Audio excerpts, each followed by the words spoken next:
মই প্ৰিয়ংকাৰ মোৰ YouTube channel Priyanka ক্ৰিয়েটিভছ TLMৰ অন্য এটা ভিডিঅ'লৈ আপোনালোক সকলোকে স্বাগতম জনাইছোঁ। আমাৰ সকলোৰে ঘৰত ডাঠ কাগজ থাকে। আপোনালোকে বাৰু এই ডাঠ কাগজবোৰ কি কৰে? ডাঠ কাগজবিলাকৰ পৰা ইমান সুন্দৰ সুন্দৰ TLM বনাব পাৰি। বলকচোন তাৰে আজি এটা TLM বনাওঁ আৰু মই ভাবিলোঁ এই TLMটো বনাই আপোনালোকৰ লগত ভিডিঅ'টো শ্বেয়াৰ কৰোঁ। যদি ভিডিঅ'টো চাই ভাল পায় লাইক কমেণ্ট শ্বেয়াৰ কৰিবলৈ নাপাহৰিব, লগতে ছাবস্ক্ৰাইব কৰি দিব।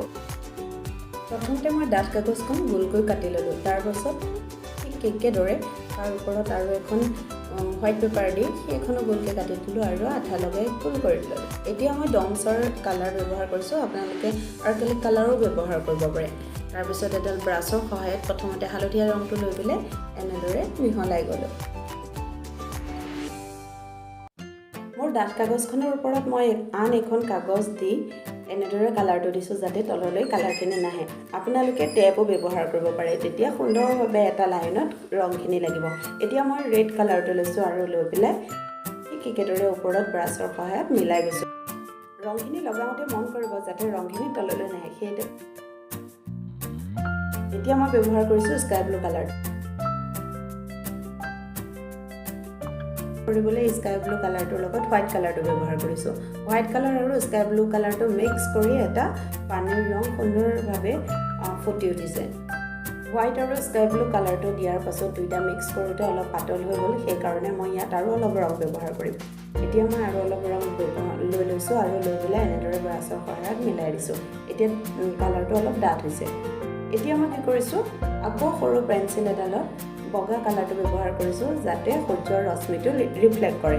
মোৰ ওচৰত সূৰ্যটো আঁকিবৰ কাৰণে গোল একো বস্তু নাছিল, গতিকে বটলৰ সাপৰ ব্যৱহাৰ কৰিছোঁ। আপোনালোকে কাটা কম্পাছো ব্যৱহাৰ কৰিব পাৰে। এতিয়া মই সৰু ব্ৰাছডালৰে সৈতে অকণমান হোৱাইট কালাৰ লৈ সূৰ্যটো আঁকিছোঁ। এতিয়া মই কাষত গছ গছনি দিবৰ কাৰণে পাহাৰ বা গছ গছনি দিবৰ কাৰণে সেউজীয়া ৰংটো ব্যৱহাৰ কৰিছোঁ। আপোনালোকে ক'লা ৰঙো ব্যৱহাৰ কৰিব পাৰে, তেতিয়াও দেখিবলৈ ছানৰাইজটো বহুত ধুনীয়া লাগিব। পাহাৰটো এনেদৰে অঁকাৰ পাছত মই এতিয়া পানীখিনিত এখন নাও আঁকিম। নাওখন আঁকিবৰ কাৰণে মই ক'লা ৰংটো ব্যৱহাৰ কৰিছোঁ।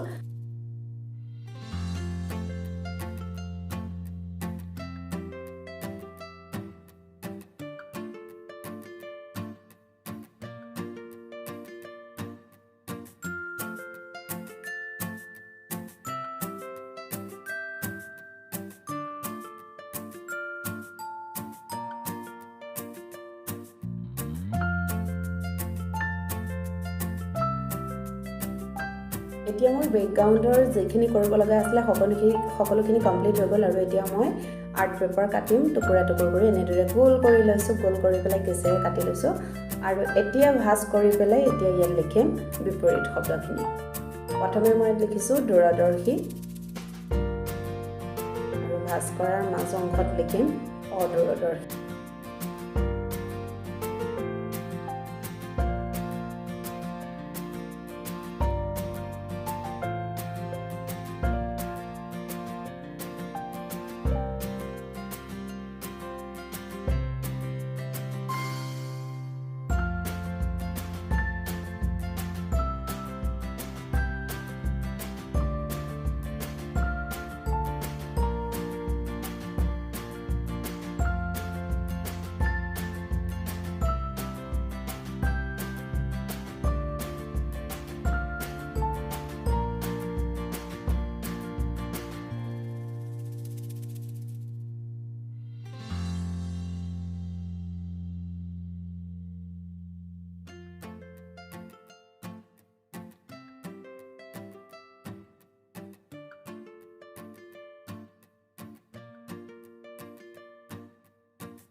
মই ডাঠ কাগজেৰে সৈতে যিটো গোল বনাই লৈছিলোঁ সেইটো যিহেতু সৰুকৈ বনাইছিলোঁ, মাত্ৰ তাত 10টা শব্দহে মই দিম বুলি ভাবিছোঁ। আপোনালোকে যদি এই গোলটো ডাঙৰকৈ কৰে তেতিয়াহ'লে বেছি শব্দও দিব পাৰিব।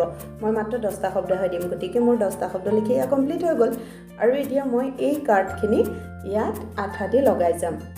এখন এখনকৈ এনেদৰে আঠা দিছোঁ আৰু লগাই গৈছোঁ। মই প্ৰথমতে ব্যৱহাৰ কৰিছোঁ সেউজীয়া ৰং। এনেদৰে মই কাটি উলিওৱা আৰু লিখি উলিওৱা কাৰ্ডকেইটা আঠা দিছোঁ আৰু লগাই গৈছোঁ। প্ৰথমতে সেউজীয়া ৰংটো ব্যৱহাৰ কৰিছিলোঁ, তাৰপৰা ৰঙা, ইয়াৰ পিছত মই গুলপীয়া ৰংটো ব্যৱহাৰ কৰিছোঁ তাৰ পাছত আকৌ সেউজীয়া ৰংটো ব্যৱহাৰ কৰিছোঁ এনেদৰে ৰংখিনি মই মিলাই দিছোঁ যাতে দেখিবলৈ TLMটো বেছি আকৰ্ষণীয় হয় মোৰ এতিয়া বিপৰীত শব্দখিনি লগোৱা হৈ গ'ল ভিডিঅ'টো চাই কেনেকুৱা পালে জনাবলৈ নাপাহৰিব যদি ভিডিঅ'টো চাই ভাল পায় লাইক কমেন্ট শ্বেয়াৰ কৰিব আৰু লগতে চেনেলটো সাবস্ক্ৰাইব কৰি দিব এয়া চাওক কৈখ্যাতি স্বদেশী বিদেশী নিৰখ ৰখাল দূৰদৰ্শী অদূৰদৰ্শী ভুল শুদ্ধ বন্ধু শত্ৰু পুৰস্কাৰ তিৰস্কাৰ বৃহৎ ক্ষুদ্ৰ বিষাদ আনন্দ সমাপ্তি আৰম্ভণি থেংক ইউ